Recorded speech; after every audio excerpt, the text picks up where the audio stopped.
दोस्तों 2021 में म्यांमार, 2021 में ही आपका अफगानिस्तान, 2022 में श्रीलंका, 2024 में बांग्लादेश और अभी 2025 में नेपाल में तख्ता पलट होने जा रहा है। और ये मैं आज आपको क्यों बता रहा हूँ, आप सोचेंगे कि मैं आज ये कहाँ से टॉपिक ले आया। तो देखो, जब देश के ऊपर कोई खतरा आता है तो उसके विषय में सोचना पड़ता है कि क्या हो रहा है हमारे देश में, हमारे देश के साथ। तो ये सब बॉर्डर कंट्री हैं भारत की, अफगानिस्तान, म्यांमार, बांग्लादेश, श्रीलंका और नेपाल। तो ये एक के बाद एक क्रम बना हुआ है। देखिए आप, पाकिस्तान में नहीं हुआ कुछ, है ना, जबकि वहां हमेशा अस्थिर ही रहता है, वहां तो शासन ही मिलिट्री का रहता है। अब अफगानिस्तान एक अस्थिर सरकार, श्रीलंका में एक अस्थिर सरकार, म्यांमार में मिलिट्री शासन, बांग्लादेश में मिलिट्री शासन प्लस अस्थिर सरकार और नेपाल में भी वही। और अच्छा, इनका पैटर्न क्या है सबका सत्ता परिवर्तन का? राजनीतिक भ्रष्टाचार, जनता का विद्रोह, उसके बाद सेना का मजबूत होना।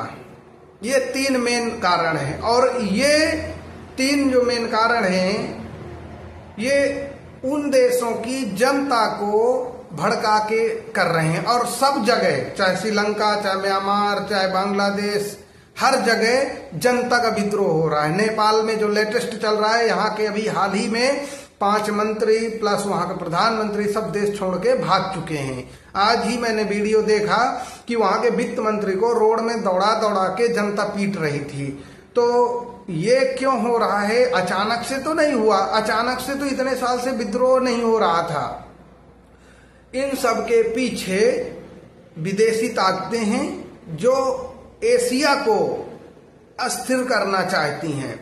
और जो लोग बड़े दावे ठोंकते हैं ना कि विश्व युद्ध नहीं होगा, कुछ नहीं होगा, ये सब जो कर रहे हैं एशिया को अस्थिर करके भारत को अस्थिर करना चाहते हैं। और जब भारत को अस्थिर करने में आप जान रहे हो कि इस समय कुछ देश की राजनीतिक दल और जो विदेशी ताकतें हैं, अमेरिका जैसी, जैसे वो जॉर्ज सोरोस है, डीप स्टेट है, ये सब लोग भारत की सरकार को अपदस्थ करना चाहते हैं।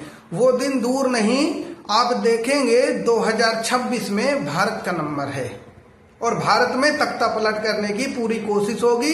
जो पिछले आप देख रहे हैं 2024 के चुनाव के बाद से लगातार चल रही है, लगातार साजिशें हो रही हैं, कुछ ना कुछ किया जा रहा है कि भारत में अस्थिरता पैदा की जाए, भारत में सरकार को अस्थिर करके यहाँ के डेवलपमेंट को रोका जाए, यहाँ के ग्रोथ को रोका जाए, जो लगातार किया जा रहा है। कभी तो आप देखो भारत के ऊपर टैरिफ लगाया जा रहा है, कभी पड़ोस के देशों को अस्थिर किया जा रहा है, ताकि जब भारत के ऊपर संकट आए तो ये पड़ोसी देश किसी भी प्रकार से भारत के ये जो चारों तरफ एक रक्षा कवच बना हुआ था, बाउंड्री वॉल बनी हुई थी, ये पहले ही टूट जाए। अब ये टूट गया तो फिर भारत डायरेक्ट कोई भी घुस सकता है बांग्लादेश की तरफ, नेपाल की तरफ। जब आपके आसपास पड़ोस में अगर दुश्मन आके बैठ जाएगा इन देशों में जहां आपके फेवर की सत्ता थी, और सबसे बड़ी चीज श्रीलंका में आपके फेवर की सत्ता थी, अफगानिस्तान में आपके फेवर की सत्ता थी और लोकतंत्र वहां से गायब हुआ।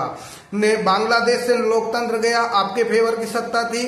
नेपाल का उठापटक रहता था भले, लेकिन वहां से भी लोकतंत्र गायब होगा। ये सबसे बड़ा एक खेल किया जा रहा है। यहां से लोकतंत्र को बिल्कुल देखिएगा आप गायब हो जाएगा, या तो सेना का शासन आएगा या तो राजतंत्र आ जाएगा। और ये इसीलिए कि भले भारत के साथ बहुत अच्छे नहीं रहे उन लेफ्टिस्ट नेताओं के संबंध, लेकिन फिर भी भारत के लिए एक सुरक्षा कवच रहा है। अभी ये लोग आप देखेंगे कि म्यांमार को भी अस्थिर करने की कोशिश कर सकते हैं। हालांकि म्यांमार का पूरी दुनिया से कोई लेना देना नहीं है, फिर भी अच्छा, इसका भारत के ऊपर बहुत सारा नुकसान हुआ है। मैं आपको बताता हूं। आप देखो, म्यांमार को अस्थिर किया गया, भारत एक हाईवे बना रहा है आपके म्यांमार के रास्ते होके जो थाईलैंड को जाता है। और जब से आपका म्यांमार अस्थिर हुआ है ना, तो भारत के हिस्से में जो था एक्सप्रेसवे, वो हाईवे, वो कंप्लीट हो गया, रेल लाइन भी कंप्लीट हुआ, आपका बैंकॉक का भी रेल लाइन उसका सिंगापुर वाला कंप्लीट हुआ पूरा, और रोड भी कंप्लीट हुआ, लेकिन जो पार्ट पड़ता है आपका म्यांमार का वो नहीं कंप्लीट होने पाया। और भारत के ये सब मित्र देश थे, भारत का इनके साथ खुला व्यापार चलता था। और देखो आप, जब प्रधानमंत्री मोदी जी बने, वो सबसे पहले नेपाल का दौरा करते हैं, फिर भूटान का दौरा करते हैं, बांग्लादेश का दौरा करते हैं, श्रीलंका का दौरा करते हैं, अफगानिस्तान का दौरा करते हैं। अब भी आप देखो सब अस्थिर कर दिया गया आपका पड़ोस में। और म्यांमार में जो एक लोकतंत्र की स्थापना हुई थी उसको भी नष्ट कर दिया गया। भारत को तो मदर ऑफ डेमोक्रेसी कहते हैं, लेकिन जो दुनिया के सबसे बड़े और अपने आप को लोकतांत्रिक देश कहते हैं, उन्होंने क्या किया, पूरा अस्थिर करके रखना चाहते हैं एशिया को, और भारत के चारों तरफ से लोकतंत्र को खत्म कर देना चाहते हैं। अफगानिस्तान में हो गया, म्यांमार में खत्म हो गया, बांग्लादेश में खत्म ही है, नेपाल में खत्म करने जा रहे हैं, श्रीलंका में भी खत्म ही है। एक अस्थिर सरकार चल रही है, कोई चुनाव थोड़े हुए हैं उसके। तो ये एक साजिश है, और यही साजिश जो हम देखते हैं कि जब आपका दुश्मन मजबूत होता है ना, तो वो डायरेक्ट आपको जैसे नहीं हरा सकता है अपने दुश्मन को, तो वो उसके आसपास के जो छोटे छोटे जो उसके साथी गण होते हैं ना, उनको पहले वो तोड़ता है। और यही भारत के साथ हो रहा है। भारत का ये सुरक्षा कवच थे, चारों तरफ से ये देश भारत को कवर किए हुए थे। भले उनकी ताकत नहीं थी ज्यादा, लेकिन भारत का 1 to 1 कनेक्ट था। अभी देखो, म्यांमार का ऐसे किया, उसके बाद बांग्लादेश को अस्थिर किया। पता है क्यों? भारत अपने नॉर्थ ईस्ट के लिए बांग्लादेश से 2 रेलवे लाइन बना रहा था, जो सीधे हमारे त्रिपुरा और मेघालय को, उसको मणिपुर को जोड़ रहा था, और ऊपर से आपका आसाम से जा रहा था। तो ये दोनों रास्ते आपके ब्लॉक कर दिए गए जब से आप वहां की शेख हसीना की सरकार को अब दस्त किया गया। भारत ने नेपाल के साइड में बॉर्डर पे बहुत सारा काम किया, भी नेपाल को अस्थिर कर दिया गया। अब भारत के लिए एक और मुसीबत खड़ी हो गई। हम अफगानिस्तान के लिए अपना व्यापार बना रहे थे, वहां से रूट फिक्स कर रहे थे, और अफगानिस्तान को अस्थिर किया गया। तो ये जो चीजें हो रही हैं, जहां भारत के मित्र देशों को डिस्टर्ब किया जा रहा है, सत्ताएं खत्म की जा रही हैं, और अब ये सब भारत के ही ऊपर होने वाला है। अभी देखो, जो आपके भारत के अभी जो हमारे ईस्ट के देश है ना, ये जो 10 डेज हैं, जिसे हम आसियान कंट्री बोलते हैं, इनको भी आपस में लड़ाया जाएगा, इनकी भी सत्ताएं अपदस्थ की जाएंगी, क्योंकि भारत का इनके साथ में सीधा कनेक्ट है। भारत सीधे इनसे व्यापार करता है। और 2026 भारत के लिए कठिन होगा, बहुत कठिन टाइम होगा 2026 का।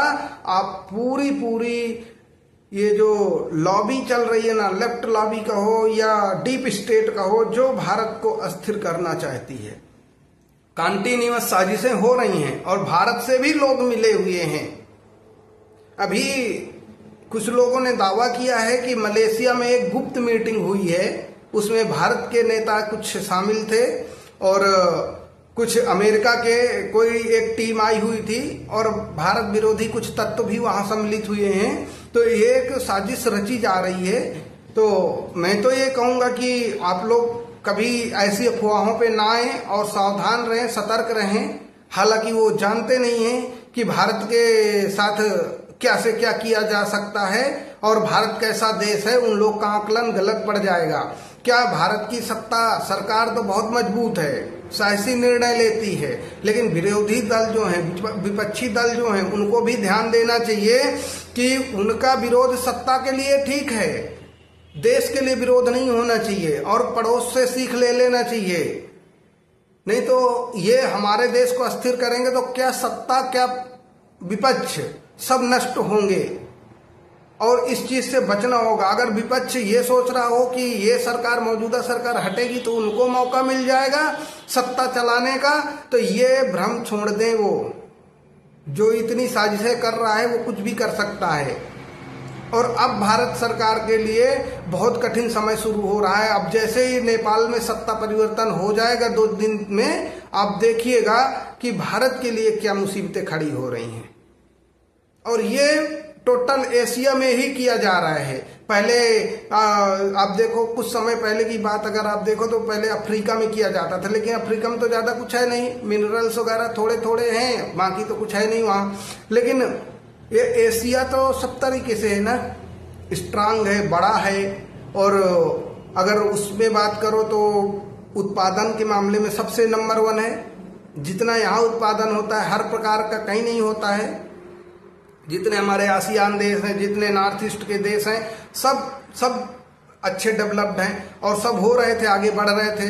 भारत है कपड़ा उद्योग में, टेक्सटाइल में, श्रीलंका इसके बांग्लादेश के साथ कितना गजब का काम कर रहा था। चाइना अभी भारत का जैसे बढ़ रहा है, हमारा डिफेंस का भी बढ़ रहा है, ठीक है, लेदर का हमारा प्रोडक्शन अच्छा हो रहा है। ये सब डिस्टर्ब करके भारत को, एशिया के उसको पूरा डिस्टर्ब करने का एक साजिश चल रही है, ये पश्चिमी देशों के द्वारा। तो ये होगा, और इस साजिश को जब आप रोकेंगे तो विद्रोह होगा, विद्रोह होगा तो युद्ध होगा। ये चीज आपको देखने मिलेगी। तो मैं चाहता हूं कि आप लोग इन सब अफवाहों में सावधान रहें, सतर्क रहें, और किसी भी प्रकार की गलत जानकारी में ना पड़ें। हमारे देश के साथ ही बहुत तगड़ी साजिश हो रही है। और मैंने 1 साल पहले भी बोला था कि भारत में 2026 में पूरे चांस हैं कि सत्ता परिवर्तन होगा, क्योंकि विदेशी ताकतें लगी हुई हैं। उनको सिर्फ एक मौका चाहिए, कहीं से भी एक मौका मिलेगा, वो सत्ता परिवर्तन कर देंगे। जो मर्जी पड़े वो करना चाहते हैं भारत के साथ, इसीलिए पड़ोसियों को अस्थिर किया गया है। तो आप लोग बहुत सावधान रहें, सब लोग इस चीज को समझें कि भारत के साथ में क्या साजिशें होने वाली हैं आने वाले टाइम पे। तो ये चीज है। Thank you. अपने अपने विचार जरूर साझा कीजिएगा जो मैंने कहा है।